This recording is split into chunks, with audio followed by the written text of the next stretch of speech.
Jack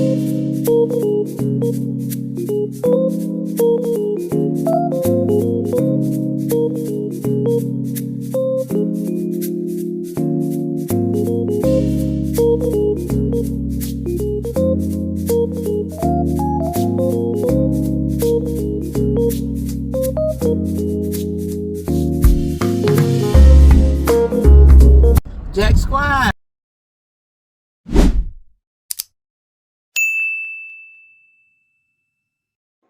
Hey y'all, this your girl Jack with with part 4 of the Diddy situation.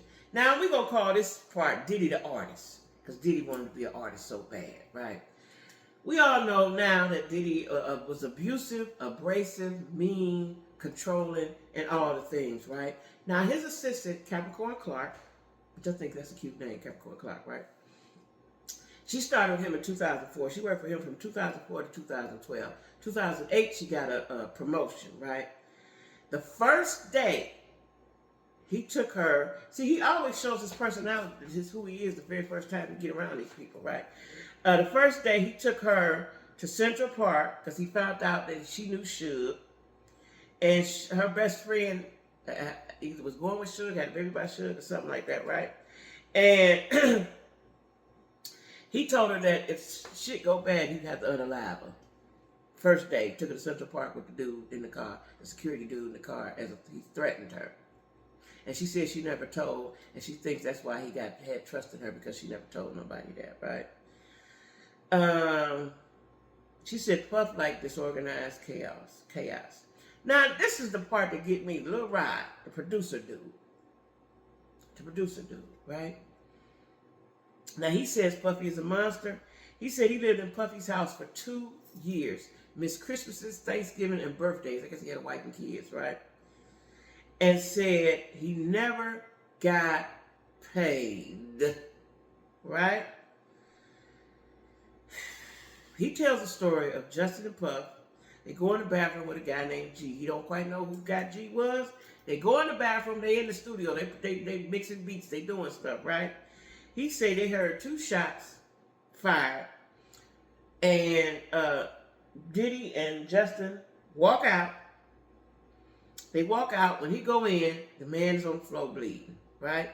So he gets some towels and so on and so forth. They call 911. He says that he saw the ambulance, whatever. They was like, no, we got to wait for the police. Diddy told him, don't say that he got shot here. Don't say that he got shot here, right?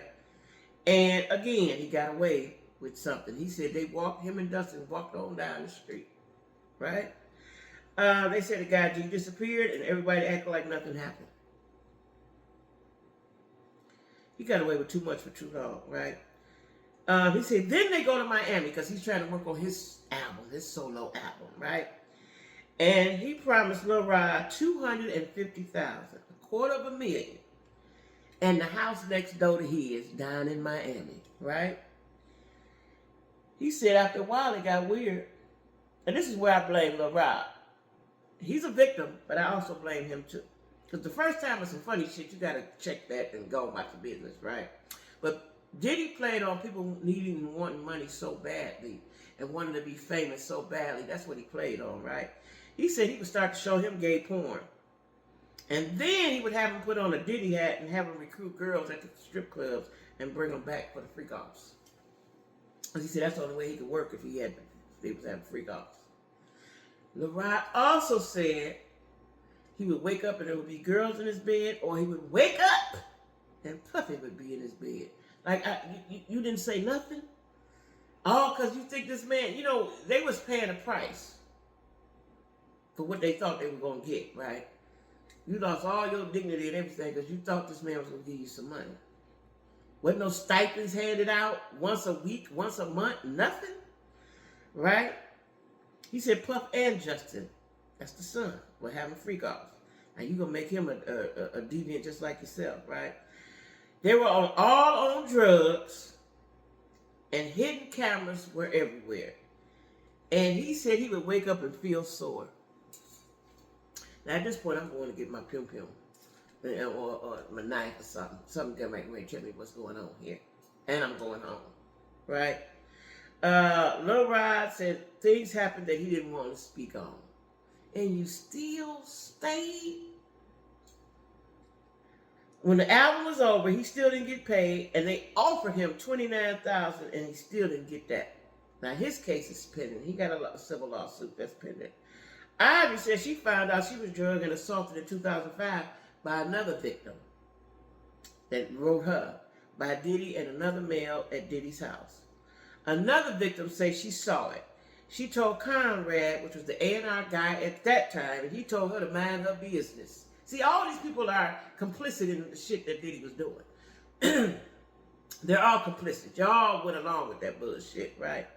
Now then Don filed too. But Kalina said she thought they had some sort of a relationship, right? Now, this is another kicker. Kalina, which was in Diddy Dirty Money, going through something with her ex and her kids. She needed $5,000 to get her a good lawyer. Diddy told her, no, I'm doing something else.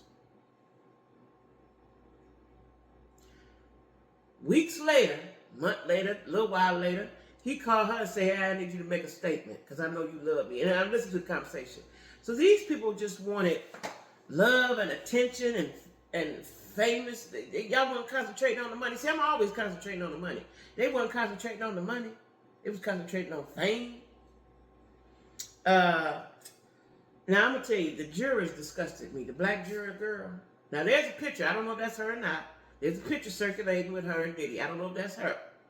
Allegedly, that's her, right? I didn't like the look in her eyes and the smirk on her face. I did not. I did not. And so when they asked her, well, do you think he's violent? She was like, well, he could be. You didn't see him drag that girl and pull her all up and down the hallway? The jurors, in my opinion, were fanning. Now, the Indian guy said, well, she kept going back, so he didn't pay that no attention. That's a man that does not understand the cycle of abuse. Because that happens when women get abused. They go back. It's called a cycle of abuse, right? The jurors got on my nerves. The jurors got on my nerves. And I don't believe that justice was served. I don't. I don't believe justice was served. Because he kidnapped Capricorn Clark. He kidnapped her. He kidnapped her. You know, Capricorn Clark say, Cassie went to hang out with Kid Cudi. Did he allow her to go to her house, to Capricorn Clark house, go hang out? She told her, hey, that's gonna be something dangerous, right? Did he found out, came to Capricorn Clark house with a pum and kidnapped her to go over to Kid Cudi house. Kid Cudi wasn't there. She called Cassie. Cassie said, well, he with me. He said, get here, or he gonna keep Capricorn Clark hostage. When she got there, he beat her. Capricorn didn't never tell that story because she said she thought it would hurt the culture.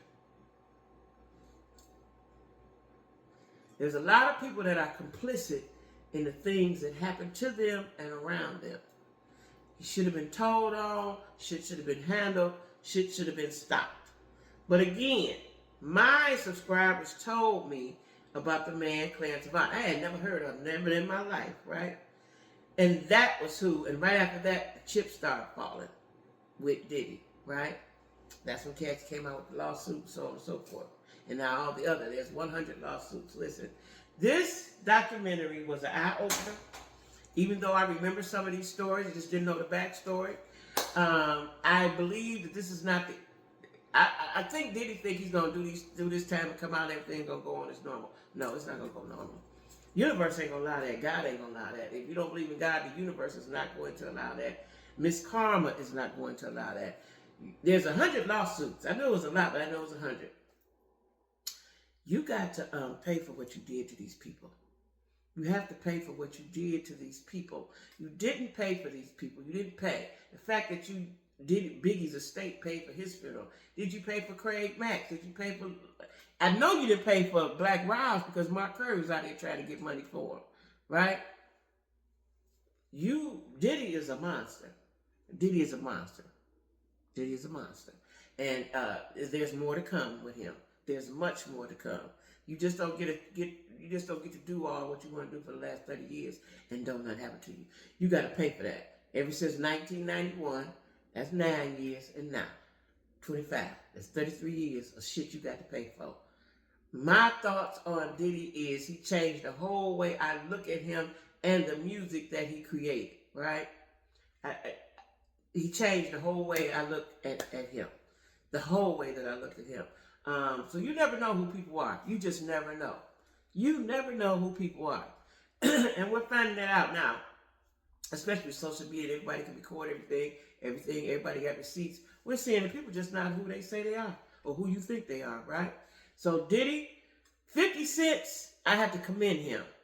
I have to commend him. And they say that he did it for several reasons, but one was for Chris Lighty. I remember Chris Lighty face, just never knew his name, didn't know what he did, right? Chris Lighty supposedly committed suicide. They say it's something different, right? Again, he was going to hire Capricorn Clark, which was Diddy's assistant. He fired her after the Kid Cudi situation.